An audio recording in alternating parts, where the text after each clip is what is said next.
ఈ ఎన్నికలు దేశ భవిష్యత్తును నిర్ణయించే ఎన్నికలన్నారు state BJP chief Kishan Reddy. Secunderabad నుంచి తనను మరోసారి ఆశీర్వదించాలని కోరారు. మెజారిటీ సీట్లతో కేంద్రంలో బీజేపీ మళ్లీ అధికారంలోకి వస్తుందని అన్నారు కిషన్ రెడ్డి. తాము ట్రిపుల్ తలాక్ ని రద్దు చేస్తే కాంగ్రెస్ మళ్లీ తెస్తామని అంటోందన్నారు. దీనిపై ప్రజలే ఆలోచించాలన్నారు.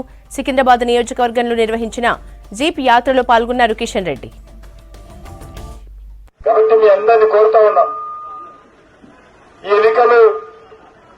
నరేంద్ర మోడీ గారిని మళ్లీ ప్రధాని చేయడం కోసము మనమందరం కూడా నరేంద్ర మోడీ గారిని ఆశీర్వదించాలి. నరేంద్ర మోడీ గారు గత అనేక రోజులుగా మనకు కరోనా కష్టకాలం వస్తే ఏ రకంగా మన ప్రాణాలు కాపాడడం కోసం నరేంద్ర మోడీ గారు చర్యలు తీసుకున్నారో మీకు అందరికీ తెలుసు.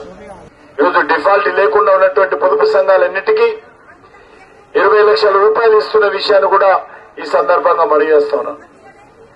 అంతేకాకుండా ప్రతి పేదవాళ్ళ ఇంట్లో మరి నరేంద్ర మోడీ గారి నాయకత్వంలో మరి వంట గ్యాస్ కనెక్షన్ ఇచ్చిన విషయం మనవి చేస్తా ఉన్నాను.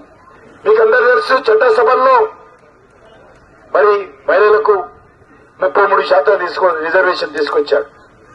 ఈరోజు సైనికుల్లో చూసినా, అంటే ఎయిర్ ఫోర్స్ లో చూసినా, నేవీలో చూసినా, ఆర్మీలో చూసినా మహిళలు చాలా పెద్ద ఎత్తున నరేంద్ర మోడీ గారు ప్రోత్సహించి ఈరోజు మన మిలిటరీలో కూడా మహిళలు కీలక పాత్ర పోషిస్తున్నారు.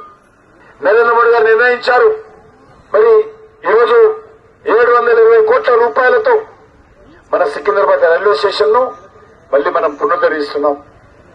మన శంషాబాద్ ఎయిర్పోర్ట్ ఏ రకంగా ఉందో అదే విధమైనటువంటి విధంగా రైల్వే స్టేషన్ కడుతున్నాం.